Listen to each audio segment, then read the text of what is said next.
Eh bien bonjour à tous et bienvenue dans cette nouvelle vidéo. Alors aujourd'hui on se retrouve pour parler un petit peu géologie puisque je me situe dans un géosite ici à Tercerade qui fait partie du parc naturel. Alors en fait on se situe dans le secteur sud du volcan Pico Alto où comme vous pouvez voir eh bien, on a un champ de fumerolles.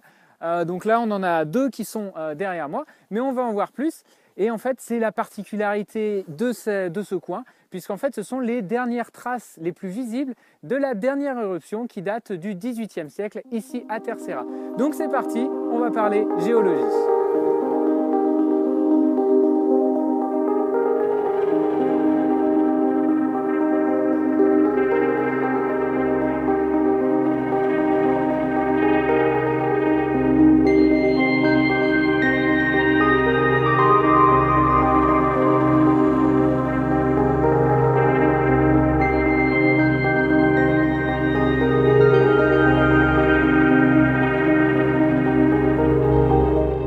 Finalement, cette rando, on va la faire dans des sentiers qui sont relativement assez bien délimités avec des barrières tout autour pour éviter de sortir puisque c'est à la fois pour notre sécurité, le sol est extrêmement chaud. En fait, voilà, je vais vous le détailler après. Et puis c'est pareil, la flore est absolument particulière, la répartition de la flore, etc. Donc on fait partie du parc national, c'est bien sûr pour la préservation de la nature.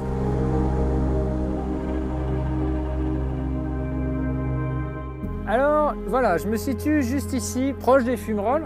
Alors il y en a aussi une qui est juste là, qui est absolument remarquable. On peut voir directement à l'intérieur.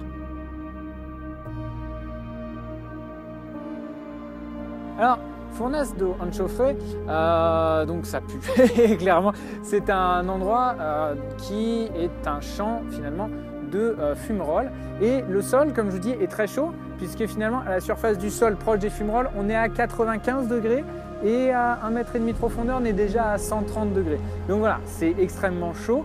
C'est loin finalement d'être du basalte en fusion qui est à 1200 degrés, ok, mais ça reste extrêmement chaud pour de la roche. Mais qu'est-ce que ça fait concrètement? Eh bien, ça va pouvoir créer tout un tas de jolies couleurs, comme ici rouge, blanc et jaune. Finalement, on va avoir une altération de la roche qui va se faire par à la fois la haute température et les éléments chimiques qui sortent. Donc c'est pour ça qu'on va avoir toute cette couleur-là. La roche va être transformée petit à petit en argile et on va avoir différents dépôts donc, qui vont être de différentes couleurs, plutôt jaune pour le soufre, plutôt blanc pour l'aluminium et plutôt rouge pour le fer. Donc ça crée finalement des paysages colorés aux alentours de ces fumerolles.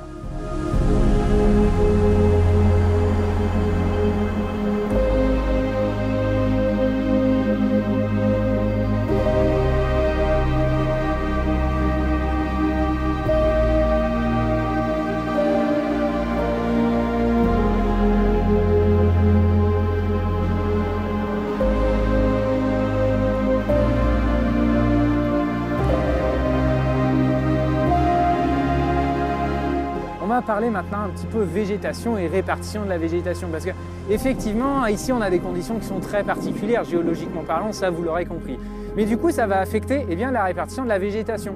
Effectivement aux alentours des fumerolles c'est trop chaud. C'est trop chaud, il y a trop de gaz, du coup finalement la végétation ne pousse pas. Après un petit peu plus loin on va retrouver des espèces de mousses qui sont associées à de fortes concentrations en gaz. Après, un peu plus loin, finalement, les communautés vont commencer à s'enrichir en diverses espèces. Et après, on va retrouver des zones à Calluna vulgaris, donc la bruyère commune. Puis finalement, après, des pâturages. Voilà, donc on va avoir un zonage comme ça, un zonage assez particulier. Et c'est ce qui fait la richesse et la diversité ici de la végétation. Et c'est aussi pour ça que ce site a été marqué en tant que monument national, puisque c'est ce qui en fait toute la particularité et même une des particularités de la Macaronésie.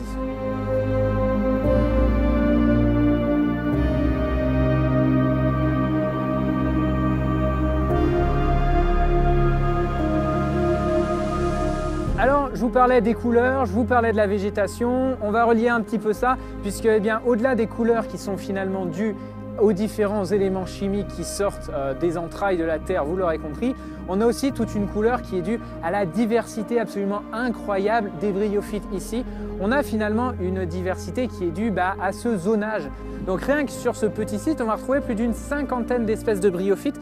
On a une diversité qui est absolument énorme et finalement certaines espèces de bryophytes sont même inscrites à la liste rouge pour leur préservation tellement elles sont rares et extrêmement localisées. Et rien que sur ce petit site ici, voilà, c'est cette diversité qui est absolument remarquable et finalement ici c'est un bon site pour vous montrer que la géologie peut diriger un petit peu et même beaucoup je dirais la diversité des espèces puisque voilà, on va retrouver des espèces très particulières dans des conditions très particulières.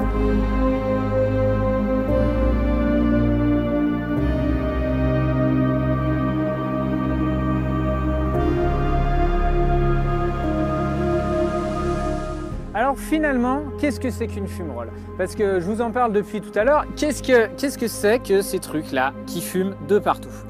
Alors les fumeroles, il faut savoir que ça vient du latin fumus qui veut dire donc fumer, hein, voilà, typiquement ça fume.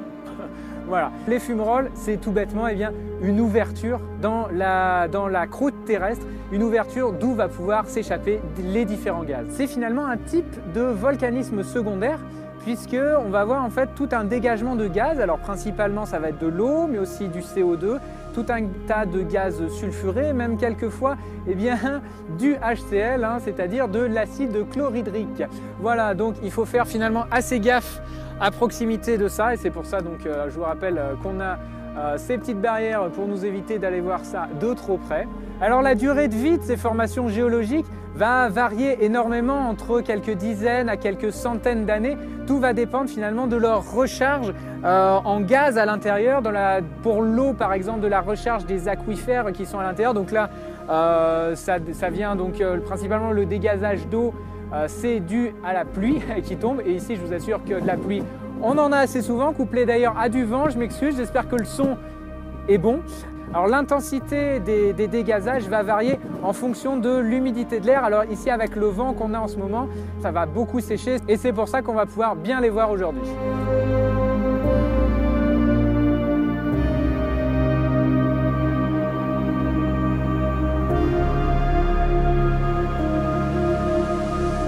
Alors voilà, c'est déjà la fin de cette vidéo. Plus courte que d'habitude, hein, je vous l'accorde, parce que cet endroit est relativement assez restreint, mais extrêmement intéressant en termes de biologie, de géologie. Alors j'espère que vous avez appris des choses. Si c'est le cas, n'hésitez pas à mettre un like, à vous abonner pour en apprendre de nouvelles, puisque je vais continuer à vous faire découvrir ces paysages magnifiques aux Açores. N'oubliez pas aussi de partager pour faire apprendre par exemple à vos amis un peu plus la géologie directement sur le terrain. Alors j'espère que le son a été bon, hein, je m'excuse, en ce moment on a des conditions absolument terribles. Dès que je peux, j'essaye de sortir pour vous en faire des vidéos, mais c'est quand même assez difficile, je vais pas vous le mentir. On est en début de février là, j'espère que les conditions vont clairement s'améliorer pour que je puisse sortir plus souvent et vous faire des vidéos avec un son de meilleure qualité. En tout cas, moi j'ai adoré faire ce petit tour, c'est absolument remarquable, ça fume de partout, c'est incroyable. Et d'ici la prochaine expédition, moi je vous dis portez-vous bien et surtout partez à l'aventure.